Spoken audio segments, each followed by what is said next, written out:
আরও একবার হবে কি বাঘের গর্জন? আজ বাংলাদেশের মুখোমুখি হচ্ছে শক্তিশালী ইন্ডিয়া। বাংলাদেশ কি পারবে ইন্ডিয়াকে হারাতে, ইন্ডিয়াকে বিট করতে? নাকি আমরা আমাদের বরাবরের মতোই বলতে থাকবো our target is next world cup? ফর্মে নেই কোহলি এবং বিরাট। এই সুযোগ কি বাংলাদেশ বোলাররা কাজে লাগাইতে পারবে? দেখা যাবে আজকের ম্যাচে কি হয়। সেই সুযোগটা যদি বাংলাদেশ কাজে লাগাতে পারে, অবশ্যই বাংলাদেশের সামনে সমূহ সম্ভাবনা রয়েছে সেমিফাইনাল খেলার। যথেষ্ট ভালো বোলিং এবং যথেষ্ট ভালো ব্যাটিং করতে পারলেই কেবল ইন্ডিয়ার মতো বড় দলের সাথে জয়লাভ করা সম্ভব। নাকি আমরা 2 রানে হেরে যাব, নাকি বৃষ্টির ডিএলএস আইনের মধ্য দিয়ে 5 রানে হেরে যাব, নাকি ইন্ডিয়া নতুন কোনো ফাঁদ পেতে রেখেছে বাংলাদেশকে বিট করার জন্য? আসলে কি অপেক্ষা করছে আজকের এই টি-20 শ্বাসরুদ্ধকর ম্যাচে? অবশ্যই শ্বাসরুদ্ধকর ম্যাচ, কারণ বাংলাদেশ ইতিপূর্বে যতবার 2007 সালের পরের থেকে যতবার ইন্ডিয়ার মুখোমুখি হয়েছে, ম্যাচগুলি হয়েছে হচ্ছে একদম শ্বাসরুদ্ধকর, একদম কলিজা কাঁপানো ম্যাচ। বাংলাদেশ ম্যাক্সিমাম ম্যাচগুলোতে হেরেছে। মেবি 12টা ম্যাচ খেলেছে টি-20, তার মধ্যে একটা ম্যাচ বাংলাদেশ জয়লাভ করেছে, কিন্তু ম্যাচগুলো অনেক হাড্ডাহাড্ডি লড়াই হয়েছে, আমরা ইতিপূর্বে দেখেছি।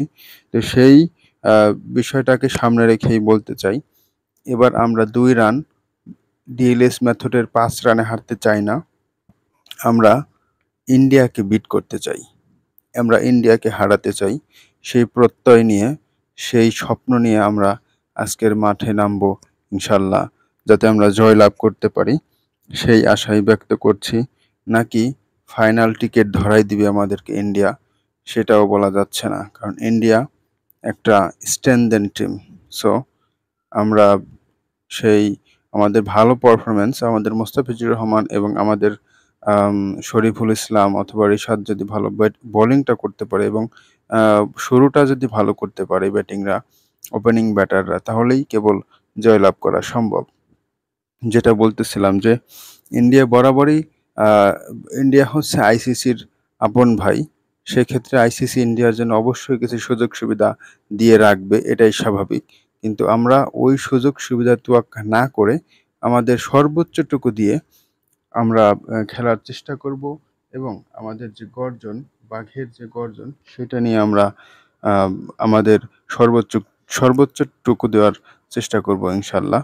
যদি সম্ভব হয় তাহলে ম্যাচটা উইন হতে পারলে আফগানিস্তানের সাথে একদম ফাইটিং একটা ম্যাচ খেলে আমরা কিন্তু সেমিফাইনালে যেতে পারি।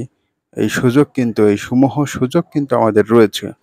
সেই জায়গা থেকে বলতে পারি বাংলাদেশের দামাল ছেলেরা, কামাল ছেলেরা পারবে কি ইন্ডিয়াকে বিট করতে, ইন্ডিয়াকে হারাতে? অবশ্যই সে শক্তি বাংলাদেশের আছে, বাংলাদেশ টিমের আছে। আছে 16 কোটি বাঙালি, 11 জন নয়, রয়েছে 16 কোটি বাঙালি। সেই জায়গা থেকে অবশ্যই বাংলাদেশ জয়লাভ করবে বলে আমি আশাবাদী। আল্লাহ হাফেজ, আসসালামু আলাইকুম।